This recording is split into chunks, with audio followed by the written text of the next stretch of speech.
ডেলিভারির ডেট প্রায় শেষের দিকে, কিন্তু এখনও পর্যন্ত কোনো লক্ষণ নেই, কোনো ব্যথা নেই। এবারে আপনি চাইছেন নর্মাল ডেলিভারি।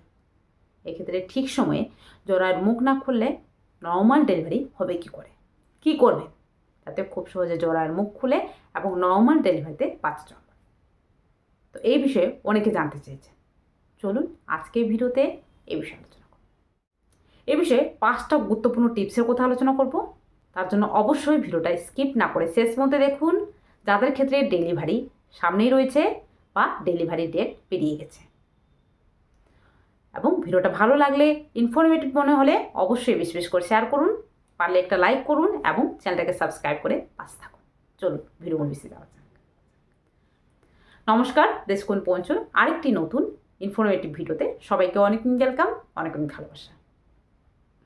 তো দেখুন, সাধারণত গর্ভাবস্থার 9 নম্বর মাস পড়তে না পড়তে এই সময় প্রায় প্রত্যেকের ক্ষেত্রে ডেলিভারি নিয়ে এক ধরনের চিন্তার পেছনে কাজ করে। এই সময় দেখবেন যে সব ঠিক থাকা সত্ত্বেও প্রায় বেশিরভাগ জনের ক্ষেত্রে সিজারের মাধ্যমে বাচ্চা ডেলিভারি করতে হচ্ছে। কারণ কি? কারণ ঠিক সময়ে ব্যথা উঠছে না।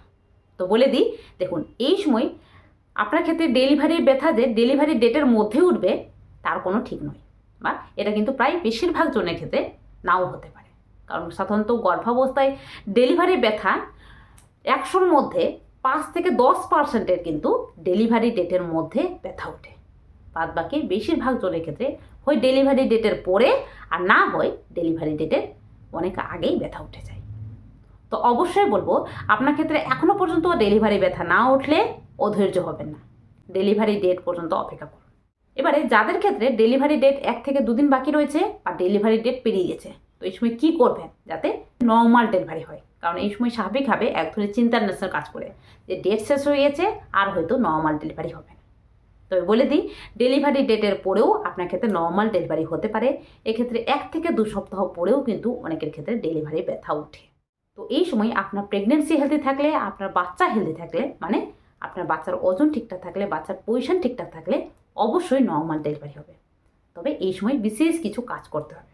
মানে কাজ বলতে গেলে বিশেষ কিছু গুরুত্বপূর্ণ টিপসের কথা বলবো, যে টিপসগুলো আপনি এই সময় করলে আপনার ক্ষেত্রে 1 থেকে 2 দিনের মধ্যে ব্যথা।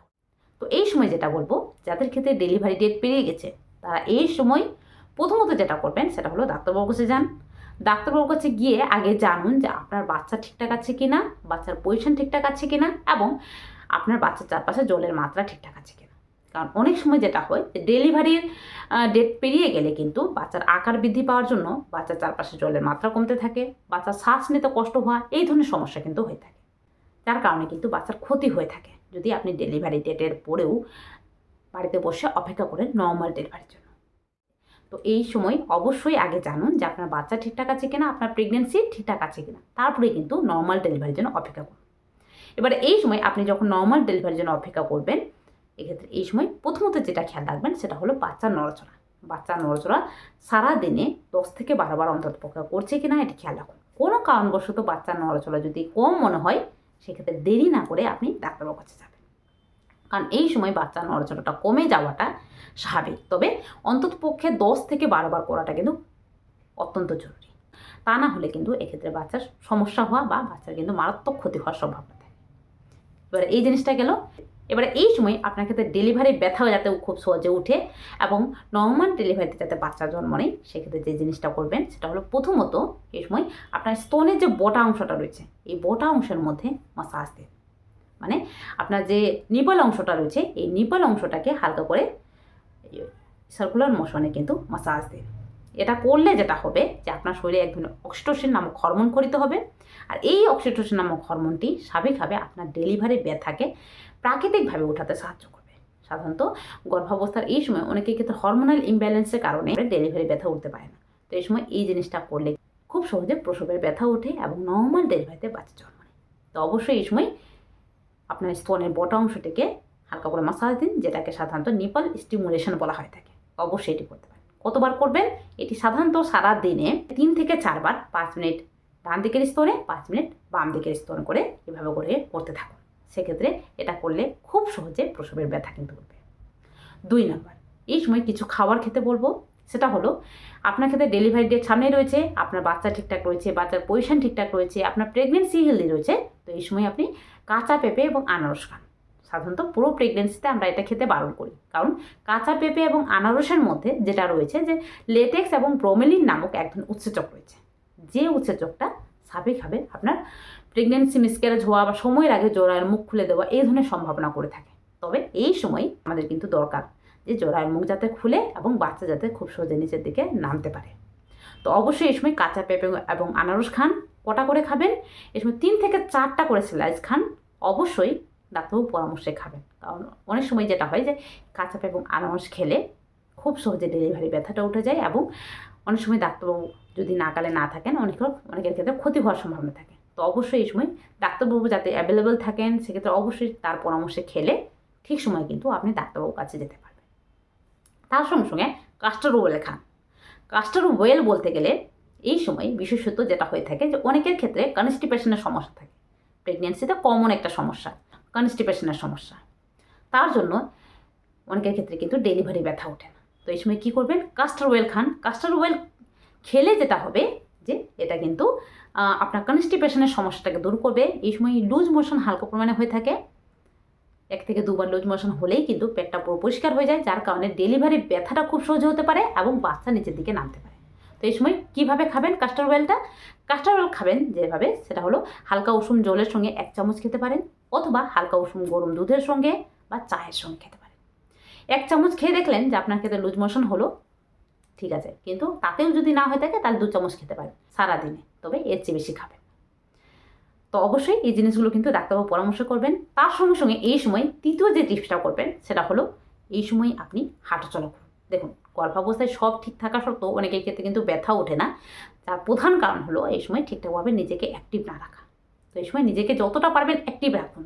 তার জন্য সকালে এবং বিকেলে হাঁটাচলা করুন, এবং তার সঙ্গে সঙ্গে কিছু ব্যায়াম করুন। বলতে গেলে বাটারফ্লাই স্কোয়াটিং কিছু এক্সারসাইজ, অথবা কোনো ধরনের এক্সারসাইজ না করলে এই সময় যেভাবে টয়লেট করে, মানে ইন্ডিয়ান কোমোডে যেভাবে বসেন 2 পা দুদিকে রেখে মাঝখানে ফাঁকা রেখে, ঠিক সেই পজিশনে আপনি 5 থেকে 10 মিনিট বসুন, আবার উঠুন, আবার বসুন, আবার উঠুন। এটা মিনিমাম দিনে 5 থেকে 6 বার করুন।